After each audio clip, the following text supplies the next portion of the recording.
All right, hey guys, welcome to your flipped classroom. This lesson I'm going to be doing today is going to be on solving quadratics by completing the square.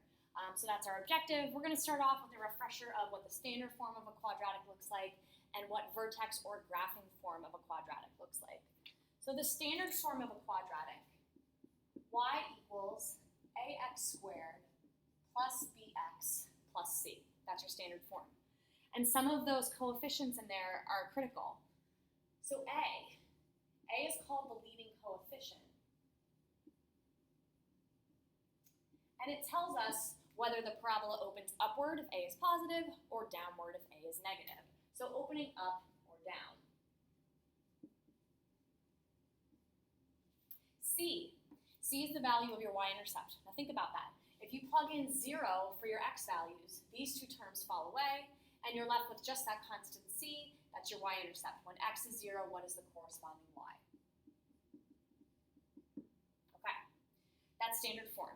Now notice we haven't talked about b yet, all right? There's another important component when you're graphing a quadratic called the axis of symmetry.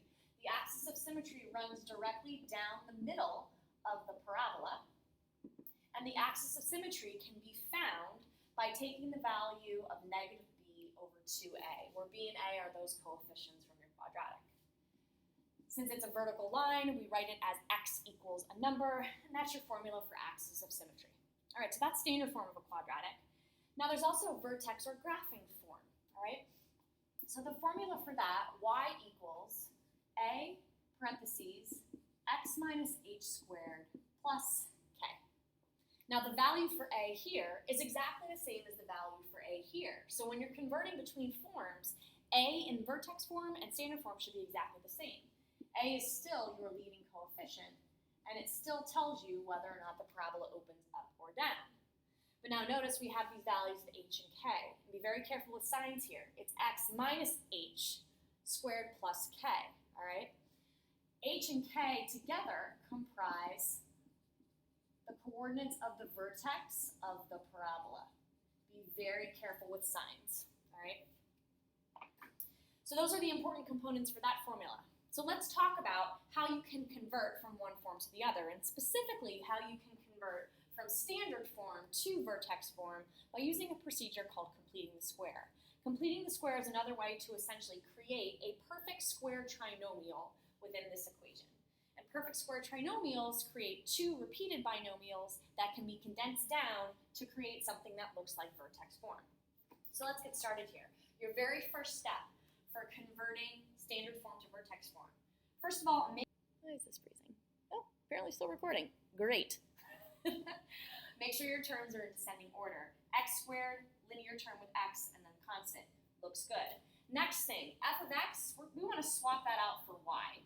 Just going to make this much easier to work with. So take out f of x, put y in. Your next step is to take that constant and move it to the left-hand side.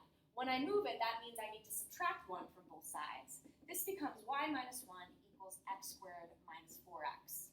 Now this is where we pause, all right? There's 1, which means I can actually skip the next step, which would be to factor out a number that these have in common if the leading coefficient was not 1. But this is looking good. 1 is the leading coefficient here, so I can sort of skip this next step. And now what I want to do is figure out what is negative 4. What I'm trying to do is force this to look like a perfect square trinomial. That means I need a constant here that's going to make that a perfect square trinomial. And to figure out what that constant is that I need to add in there, I'm going to take the value of b, divide it by 2, and then square that quantity. So that will be negative 4 over 2 squared, which is 4.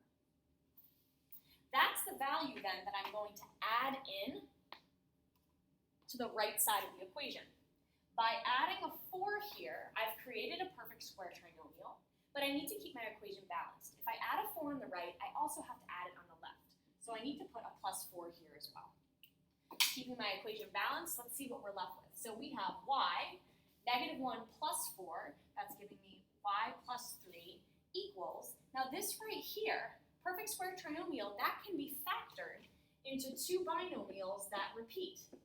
X minus 2 and x minus 2. You should see that repetition. That means we're doing this the right way. Because remember, you're trying to create something that looks like x minus a value squared. So right here, keep it going, y plus 3 equals, condense these down, x minus 2 squared. And your very last step, notice that vertex form has plus k on the right. So what I want to do is bring that constant to the right-hand side, and then I will finally have vertex or graphing form. Y, x minus 2 squared, minus 3. Okay, that right there, that's vertex or graphing form. We can see that the leading coefficient in here is 1. That was also the leading coefficient in my original, 1. Those should check off. And in addition, we can see what the vertex is. Remember, it's x minus h, x minus 2. That means the vertex of this parabola, h comma k, h is positive 2. And now look at your value for k. Plus k, that means your value for k is negative 3. So 2, negative 3 is the vertex of this parabola. Let's start to graph that information. I'm going to graph my vertex. So 2, negative 3. I know that the parabola is going to open up because a is a positive value.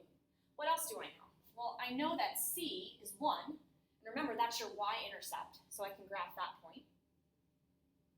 I also know that the axis of symmetry should cut the parabola right down the middle. Now, if this is the vertex and the parabola opens up, that's the lowest point of the parabola, the axis of symmetry should cut right through that point. So the axis of symmetry is right here at the line x equals 2. We need one more point to graph a quadratic, 3 points total. The final point that we need is called the symmetric point, and it's the symmetric point to the y-intercept.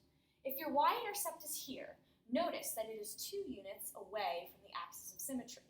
So I need to figure out, if I took that y-intercept and flipped it over the axis of symmetry, where would it end up? That's called your symmetric point. 2 units of distance from axis of symmetry to y-intercept means 2 units of distance in the opposite direction to get your symmetric point. Your symmetric point would be here at 4, 1. Symmetric point. From there, I can put the parabola in, getting that nice U shape. Axis symmetry, problem is done. Let's make it a little bit harder though. All right, I'm going to pause this while I erase, and then we'll get going with the next example, which is on the next page.